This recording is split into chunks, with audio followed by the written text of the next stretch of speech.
Welcome back to the deep dive.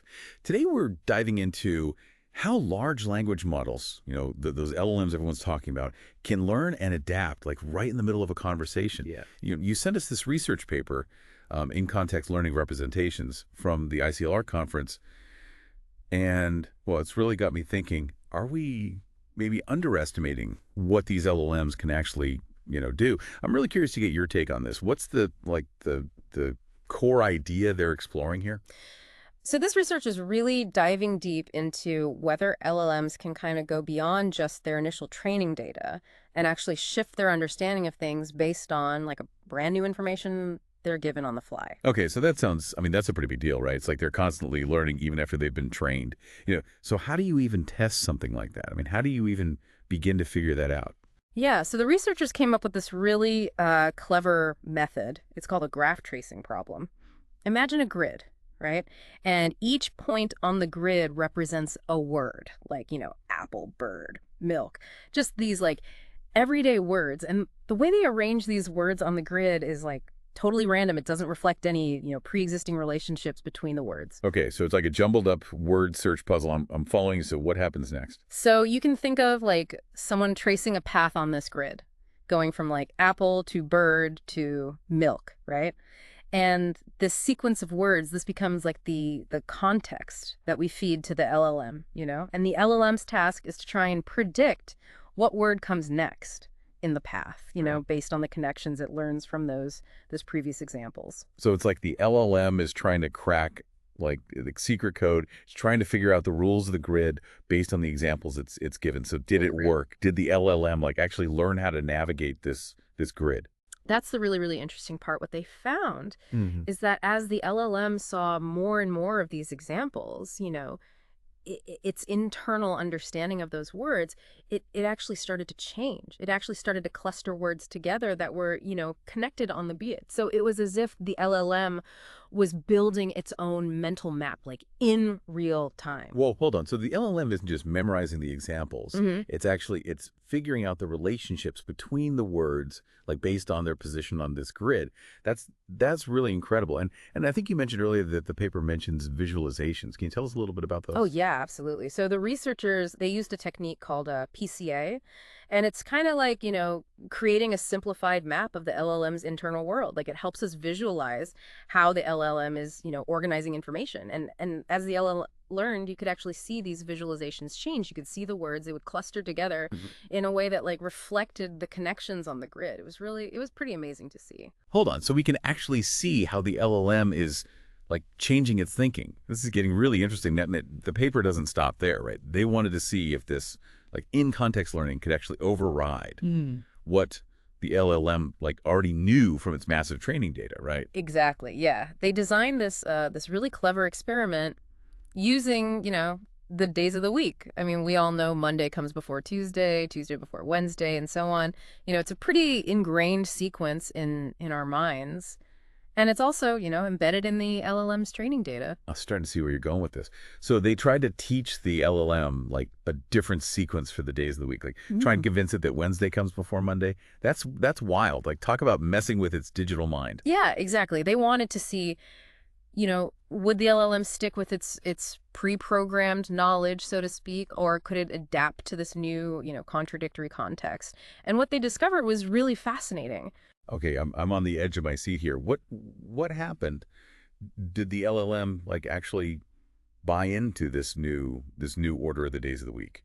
Well, it actually managed to do both. It formed a new representation like that captured this context-specific relationship, but it also like held on to the original relationship it had learned during training. It was as if it was able to juggle these two different understandings of the days of the week at the same time. And we could actually see this happening in those higher level principal components from those PCA visualizations. That's incredible. So even though the LLM had this like deeply ingrained knowledge about the order of the days of the week, it could still learn a new, completely contradictory sequence just from the context it was given. That's mind-blowing. But how do we know for sure that that's what's happening inside the LLM? The paper mentions this thing called Dirichlet energy. Can you explain what that is and why it's important here? Yeah, so Dirichlet energy is basically, it's a way to measure how neatly the LLM has organized its internal representations, Yeah. to match the structure of that graph we were talking about earlier. The lower the energy, the better the LLM has grasped the new concept. Think of it like, a measure of how well the LLM has learned the rules of the game. Oh, okay. So by tracking this energy, we can actually like see how well the LLM is grasping this new concept. Yeah. That's amazing. So what did the researchers find when they looked at the Dirichlet energy? Did it change as the LLM learned? Yeah, and the results were, I mean, they were really striking. What they found was that, as the LLM learned the graph, the Dirichlet energy actually decreased. And this drop in energy, it corresponded directly with, an increase in the LLM's accuracy on that graph tracing task. Hmm. So it's like the LLM is searching for the best way to like organize this new information that it's getting. And when it finds that, like, aha, configuration, suddenly, everything clicks into place. This seems like a pretty big deal. I mean, what are the implications of this finding? Well, what's really fascinating is that, the LLM seems to be carrying out this kind of like implicit optimization process. It's trying to find the configuration that requires the least amount of energy. Hmm. And this connects to this broader idea in neuroscience called the energy minimization hypothesis, Hmm. which, suggests that our brains might actually learn in a similar way, constantly seeking the most efficient way to represent information. I'm beginning to see how this research could really like change our understanding of how these LLMs learn and adapt. But wait, there's more, right? I mean, they compared this learning process to like an actual physical phenomenon. Yeah. You're right. They drew an analogy to something called bond percolation, which describes how a material, goes from being unconnected to connected as you add more bonds between, its particles. Think of water freezing into ice, right? It's a sudden dramatic shift, not like a gradual change. So are you saying that by like giving the LLM enough examples, it triggers this sudden leap in its understanding, like a switch flipping on? That's incredible. Are there any clues in those PCA maps we were looking at before, like anything that shows this happening? That's exactly what they observed in the PCA visualizations. At first, the words are just kind of scattered all over the place, but as the LLM gets more examples, you start to see clusters forming. And then suddenly, bam! These clusters, they merge into this large interconnected structure that mirrors the structure of the graph. It really is like watching a phase transition unfold right before your eyes. Wow, this is blowing my mind. And to think we've only just scratched the surface of this research paper. I mean, there's so much more to explore. Absolutely. We've seen how LLMs can adapt their understanding based on context, even overriding their prior knowledge. And we've explored this idea of a phase transition in their learning process, but there's still so much more to uncover. Well, luckily for us, we have more of this paper to unpack. This has already been an incredible deep dive, and I can't wait to see what other insights this research has to offer. Okay, so we're back and ready to keep going on this LLM deep dive. This research is really making me rethink what these models can do. I've been thinking about those phase transitions. Is there like a tipping point, a Oh. specific number of examples where the LLM just suddenly gets it? Or is it more of a gradual process? What do you think? That's a great question. And it's something the researchers actually looked into. What they found is that the learning process, it's not always this smooth, gradual climb. Sometimes it really is more like a sudden leap forward, like a moment where the pieces just kind of all fall into place. Okay. Yeah, that makes sense. But how do you actually measure that? How can you tell when the LLM has crossed that threshold and made that like leap in understanding? Well, they used a couple of methods. Remember that Dirichlet energy we were talking about? That measure of how well the LLM's organized its internal representations. Right, right. Lower energy means the LLM has a better mental map of the concept it's learning. Exactly. So they tracked how the Dirichlet energy changed, as the LLM was fed more and more examples. And what they noticed is that the energy would often like drop pretty suddenly, right before the LLM's performance on the task took a big jump. So it's like the LM is kind of searching, right? Searching for the best way to organize this new information. And when it finds that like aha configuration, Yeah. suddenly everything clicks. That's fascinating. Yeah. Did they only use Dirichlet energy to measure this, or were there other methods too? Yeah, they also looked at the LLM's accuracy, on that graph tracing task, how well it could predict the next word in the sequence. Right, right. It's like the LM is trying to like figure out the pattern based on the examples it's given. Exactly. And what they found was that at first the accuracy would improve, very slowly, almost as if the LLM was just guessing randomly. But then, when the LLM was given enough examples, its accuracy would just suddenly shoot up, like as though a light bulb had gone off. So it's like the LLM's like fumbling around in the dark for a while and then suddenly finds the light switch. That's amazing. It's amazing that they can actually see these like shifts happening in real time. It really is. And the sudden improvement in accuracy, it often happened right around the same time that Dirichlet energy, reached its lowest point. So we're seeing this sudden shift in performance, which the researchers are comparing to like a phase transition, like water turning to ice. But how does this tie back to the idea of energy minimization? Is there a connection there? Yeah, that's the really intriguing part. Remember, Dirichlet energy is a measure of how well the LLM has organized, internal representations. The lower the energy, the more efficient its understanding is. Right. So the LLM is trying to find like the most streamlined way to represent this new information. Exactly. And what this research suggests is that this energy minimization process, might be like a fundamental mechanism driving the LLM's ability to learn in context. Like the LLM is constantly searching for the most efficient way to organize and represent the information it's given. This is all starting to make sense, but I have to admit it's still a little hard to like wrap my head around.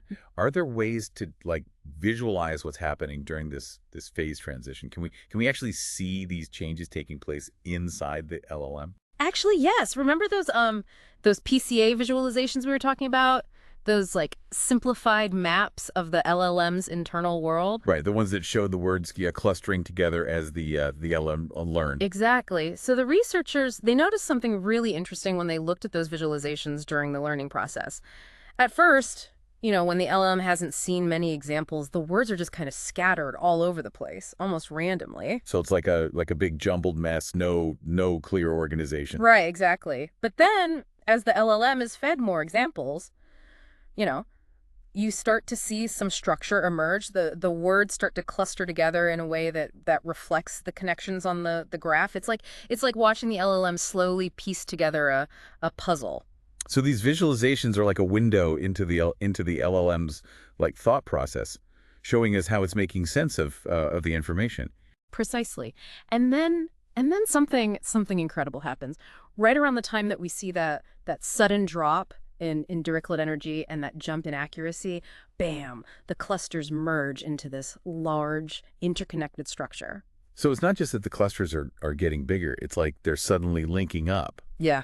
In a way that reflects the overall pattern of the graph. It's like it's like watching the LLM have an aha moment. You got it. And this visual confirmation of the phase transition, it really drives home the point that, LLMs, they're capable of more than just mimicking patterns. They're able to reorganize their understanding in a way that reflects a much deeper level of learning. This is incredible. It sounds like this research has like uncovered some really fundamental insights into how LLMs learn. But I'm curious, did the researchers just kind of describe these findings, or did they also try to explain like why this phase transition happens? They actually proposed a really interesting theory to explain this phenomenon, and it draws on a concept from physics called bond percolation. Bond percolation. I'm not sure I'm familiar with that one. Okay, so imagine you have a bunch of particles, and they're totally unconnected, right? Okay. And as you start to add bonds between those particles, and imagine those bonds are like the examples that we're feeding to the LLM, something interesting happens. At a certain point, you reach this critical threshold where enough bonds have formed to create this large connected structure. It's like a sudden shift from disorder to order. Okay, I think I'm starting to see where you're going with this. Are you suggesting that this is similar to what's happening in the LLM? Like as the LLM sees more examples, it's forming more and more of these like bonds between its internal representations. And at a certain point, it reaches that that critical threshold where everything just suddenly clicks into place. That's exactly the hypothesis. They're proposing that the LLM's learning process, it might be analogous to this physical phenomenon of bond percolation. So as the LLM sees more and more examples, it's building connections between its internal representations. And when enough of those connections are made, it triggers the sudden shift in its understanding, Yeah. leading to that leap in performance that we observed. That's a really fascinating idea. It makes you wonder if there are like other parallels between the way LLMs learn and the way, physical systems behave. Did they say that this bond percolation idea is just a hypothesis for now, or is there any like evidence to support it? You're right. It is still a hypothesis at this point. I mean, this is a very new area of research, and there's still a lot we don't know about Right. how LLMs learn. But this research is a huge step forward, and it opens up a lot of exciting avenues for future investigation. Well, this is definitely a story we'll be following closely, but for now, I think my brain needs a little time to like process everything we've discussed. This deep dive has taken us into some really mind-bending territory. I hear you. This research has certainly given us a lot to think about, but there's still more to come. When we return, we'll wrap up our deep dive by exploring the broader implications of this research, what it means for the future of LLMs, for artificial intelligence, and maybe even for our understanding of human intelligence itself. And we're back. Okay, so ready for the final part of our deep dive into these amazing LLMs and their ability to learn in context. I have to say, this research has really changed my perspective on what these models are capable of. We've seen how they can, adapt their understanding on the fly, even overriding their prior knowledge. Like, it's crazy. And we've explored this whole, idea of a phase transition in their learning process. But I'm really curious to get your big picture thoughts on all of this. What does this all mean? Why should we even care about LLMs being able to learn in context? Well, that's the big question, isn't it? And I really